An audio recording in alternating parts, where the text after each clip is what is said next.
Assalamualaikum warahmatullahi wabarakatuh. Berjumpa lagi dengan pelajaran Bahasa Indonesia.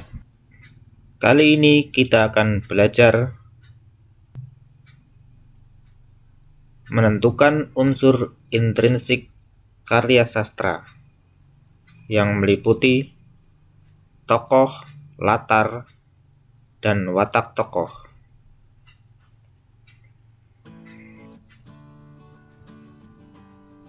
Yang pertama kita akan membahas tokoh. Tokoh adalah pemegang peran. Tokoh utama adalah tokoh sentral atau tokoh yang paling berperan dalam cerita. Sikap tokoh utama dalam cerita adalah penggambaran watak atau sifat tokoh utama dalam cerita. Ada 5 sifat tokoh, yaitu 1. Protagonis, yaitu tokoh yang bersifat baik. 2. Antagonis, yaitu tokoh yang bersifat kurang baik atau jahat. 3. Tritagonis, yaitu tokoh penengah konflik atau tokoh yang bersifat netral. 4. Deuteragonis, yaitu pembantu protagonis atau tokoh yang membantu tokoh baik. Dan yang kelima adalah foil, merupakan tokoh pendukung antagonis atau pendukung tokoh yang bersifat jahat. Berikutnya adalah latar. Latar atau setting adalah keterangan yang menyebutkan waktu, ruang, atau tempat, dan suasana terjadinya peristiwa dalam cerita. Jenis latar adalah 1. Latar waktu, 2. Latar tempat, 3. Latar suasana, dan 4. Latar sosial. Mari kita bahas satu persatu jenis latar tersebut. 1. Latar waktu, menerangkan kapan peristiwa itu terjadi. Misal pagi, siang, sore, malam, ketika matahari terbit, 2 menit yang lalu, seminggu yang lalu, dan lain-lain. Yang kedua adalah latar tempat. Ini menerangkan di mana peristiwa itu terjadi. Misalnya pasar, hutan, di teras, di kelas, di Jakarta, di dalam ruang pesawat, di dalam gua, dan lain-lain. Yang ketiga adalah latar suasana. Ini menggambarkan bagaimana suasana peristiwa drama. Misalnya suasana senang, suasana sedih, haru, mencekam, was-was, dan lain-lain. Dan yang keempat adalah latar sosial, yaitu menggambarkan tempat sosial masyarakat terjadi. Misalnya lingkungan pasar, lingkungan pondok pesantren, lingkungan masyarakat pedesaan, lingkungan kerajaan, dan lain-lain. Selanjutnya adalah watak tokoh. Watak adalah sifat dasar yang selalu mempengaruhi segala tindakannya.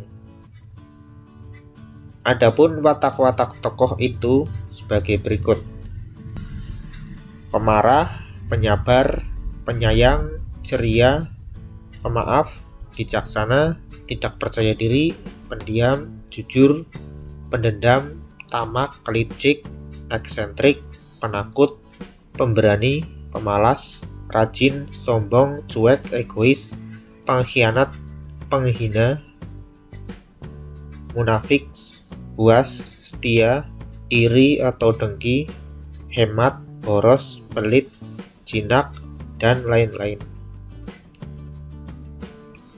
Selanjutnya kita membahas contoh dalam soal ujian.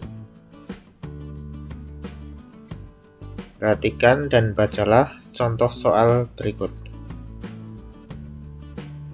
Pelajaran olahraga telah selesai. Setelah semua siswa mengganti kaosnya dengan baju sekolah, semua siswa kembali masuk kelas. Kini semua siswa sudah berada di dalam kelas. Sambil menunggu guru yang akan menyampaikan pelajaran selanjutnya, beberapa siswa duduk bergerombol. Tiba-tiba tercium bau menyengat menusuk hidung di kelas itu. Mereka saling pandang. "Ayo, siapa yang buang air sembarangan?" Suara Ardi memecah keheningan. Semua siswa diam 1000 bahasa. Mereka saling curiga. Beberapa siswa wanita mencurigai siswa laki-laki. Demikian juga sebaliknya, siswa laki-laki mencurigai anak wanita. Tidak seorang pun yang mengaku buang angin di kelas. Ardi kembali berbicara. "Pasti anak wanita ini," tuduh Ardi. Salah satu murid wanita menangis tuduhan Ardi. Siswa wanita yang lain menguatkan temannya bahwa yang mengeluarkan angin bukan siswa wanita. Siswa laki-laki dan wanita saling tuduh. Akhirnya kelas menjadi semakin gaduh.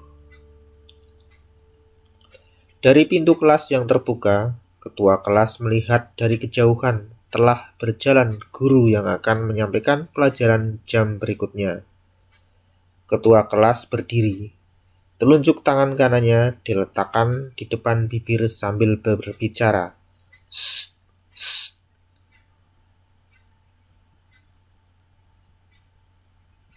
Nah, berdasarkan soal tadi atau cerita tadi, ditanyakan watak ketua kelas dalam cerita tersebut adalah A. Disiplin, B. Tegas, C. Keras, dan D. Patuh. Nah, bisa kita lihat dari cerita tersebut bahwa ketua kelasnya kalau disiplin, di cerita tersebut tidak disebutkan kalau ketua kelasnya disiplin. Dan yang kedua, tegas, ya, bisa jadi ini tegas. Dengan yang C, keras, tidak disebutkan kalau keras. Dengan patuh juga tidak disebutkan kalau ketua kelas itu patuh. Jadi paling tepat jawabannya adalah bahwa watak ketua kelas dalam cerita tersebut adalah tegas, ya. Jawabannya adalah B. Kenapa tegas? Karena ketika ada guru datang, dia langsung berusaha dengan tegas untuk menghentikan kegaduhan atau teman-temannya supaya diam.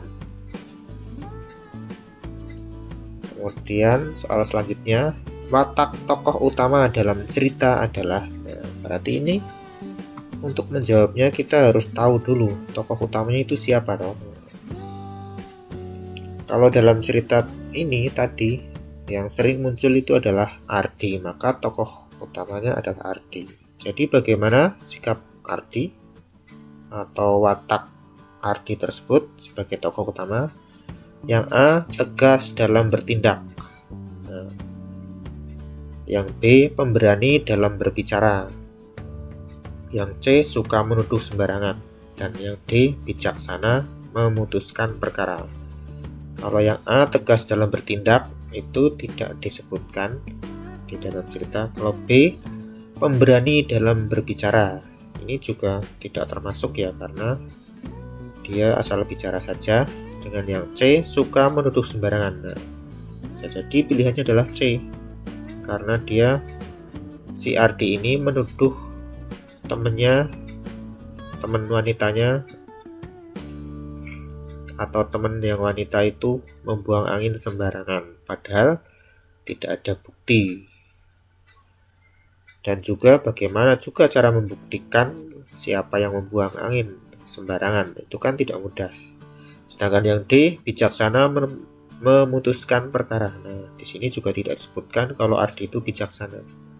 Jadi jawabannya paling tepat adalah C. Watak tokoh utama dalam cerita adalah suka menuduh sembarangan.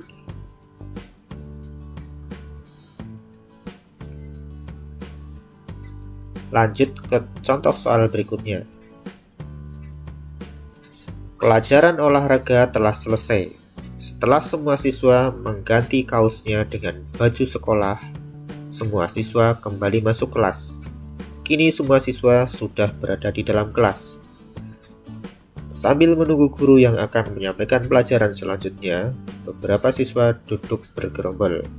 Tiba-tiba tercium bau menyengat menusuk hidung di kelas itu. Mereka saling pandang. Berdasarkan paragraf cerita tersebut, yang ditanyakan adalah latar yang terdapat dalam cerita tersebut adalah A. Suasana, B. Tempat, C. Waktu, dan D. Sosial. Jadi berdasarkan cerita ini, paparan ini apakah latarnya termasuk latar suasana, latar tempat, latar waktu, atau latar sosial?